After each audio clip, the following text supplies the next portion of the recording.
with the next thing which is protein. Now, when we talk about protein, ये protein exactly होते क्या है बेटा?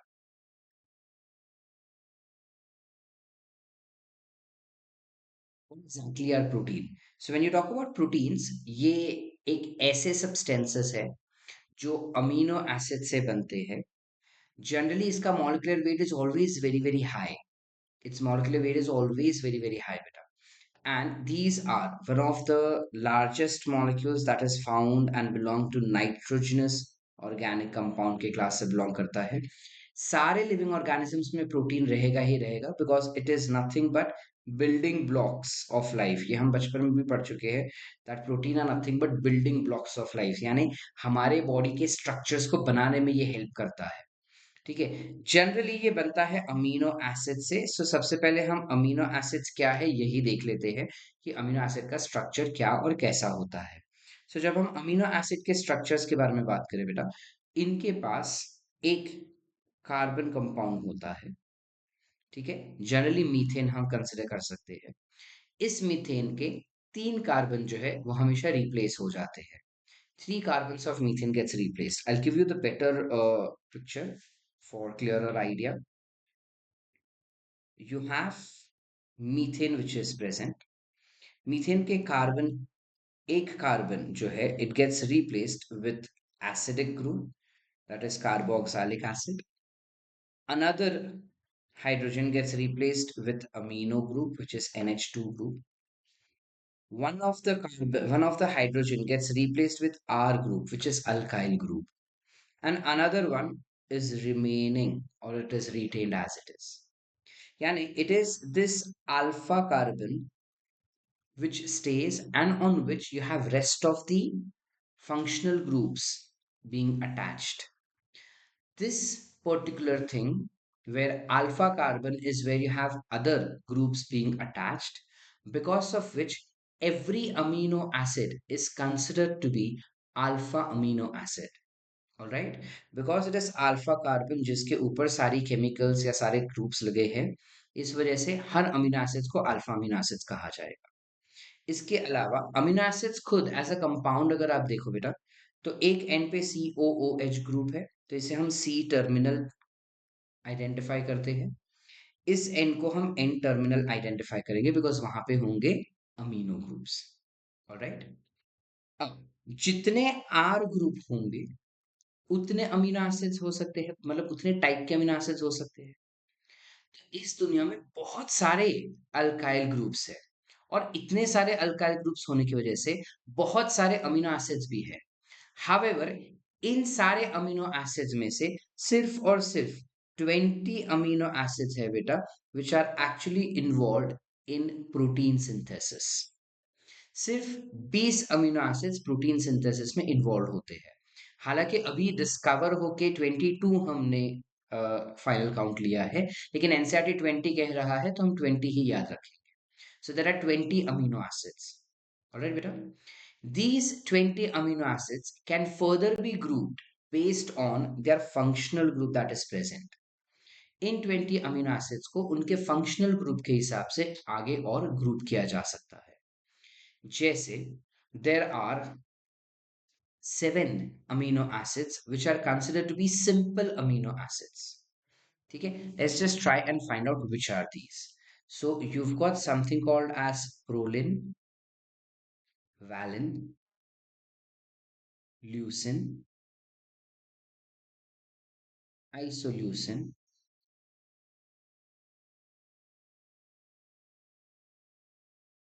and glycine, which is included over here. These are considered proline, leucine, isoleucine, valine, glycine, as well as alanine. There's one more, which is alanine. Oh, oh. You've got alanine, which is one, two, three, four, five, six. So there are six amino acids which are considered to be simple amino acids. Why do we consider them to be as simple amino acids? Is because these are the ones which do not have any functional group present in their alkyl group. That's why they will be simply simple alkyl groups, and that's why they're considered to be as simple amino acids or neutral amino acids, which do not have any charge. They have equal positive and negative charge. जिनमें से भी glycine is considered to be the simplest amino acid, followed by alanine, which has alkyl group present in them. Are we clear up till here, beta? Apart from these, you will also have alcohol containing amino acid that includes serine and threonine. These are serine and threonine are OH containing amino acids. मतलब इनके पास hydroxyl group होता है as functional group like you can see over here, correct? Then you can have sulfur containing amino acid also. There are three examples of sulfur containing amino acids, which includes methionine. There are two examples, sorry, which can is methionine plus cysteine. Cysteine and methionine are two examples which are sulfur containing. Okay. Then you have something called as acidic amino acid. Acidic amino acid क्या होगा जहां पे ये है उसके जगह पे COOH group हो जाएगा, so that becomes acidic amino acid. Acidic amino acid में आ जाएगा aspartic acid, you can have glutamic acid, you can have glutamine, you can have asparagine as well. These are the examples of acidic amino acid. Then you can have something called as basic amino acid. Basic amino acids will include three examples, which is histidine, arginine, plus lysine. Histidine, arginine, and lysine are examples of basic amino acids. And lastly, you have something called as aromatic amino acids, जिसमें aromatic group रहेंगे, यानी benzene group रहेगा. So that includes phenylalanine, that includes tyrosine, as well as it includes something called as tryptophan. ठीक है, ये सारे हो जाएंगे अरोमैटिक अमीनो एसिड्स. क्या हमको ये सारे अमीनो एसिड्स याद रखने होंगे सर? बेटा याद रखोगे तो बेहतर ही होगा, बिकॉज एनसीईआरटी में इनमें से मेजरली सारे के एग्जांपल्स दिए गए हैं हम. ठीक है, going slightly more ahead now. Amino acids generally combine होके प्रोटीन कैसे बनाते हैं? तो दो अमीनो एसिड्स अगर बाजू बाजू में हुए कुछ इस प्रकार से, so you have COOH over here, you have H, you have alkyl, you have N, H, and H. Then in this case,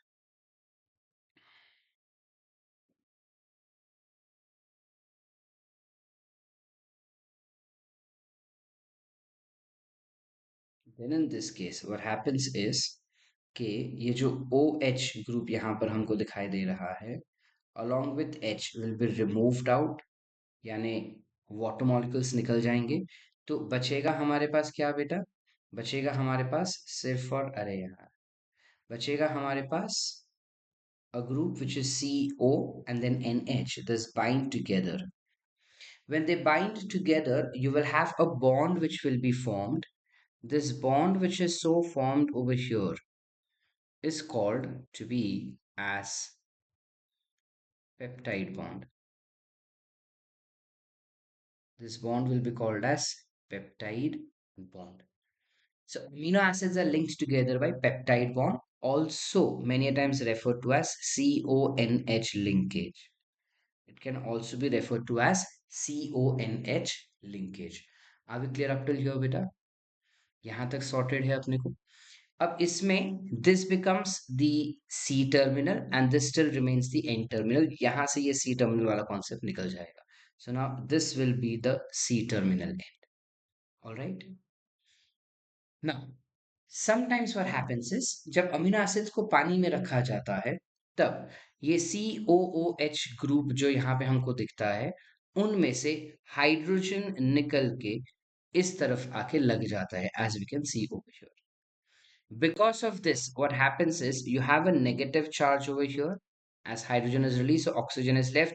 Oxygen is negatively charged, and you will have hydrogen added over here. Hydrogen is positively charged, so you have plus. Such a kind of chemical, इस प्रकार का जो chemical होता है जिसके पास दोनों positive as well as negative charge है, इसे हम कहते हैं ज्विटर आयन या dipolar ions. So you can have zwitter ion or dipolar ions. This is one of the characteristic features of amino acids which you'll need to remember. It's important. All right, beta. Any doubts up till here? So this is all how amino acids behave, how they are combining together to form proteins and peptides. If I have just two amino acids over here as seen, you call them to be as dipeptides. But if I have more than two, I can call it as tripeptides, tetrapeptides. So di, tri, tetra are basically terms which are utilized for number of amino acids which are bound by peptide.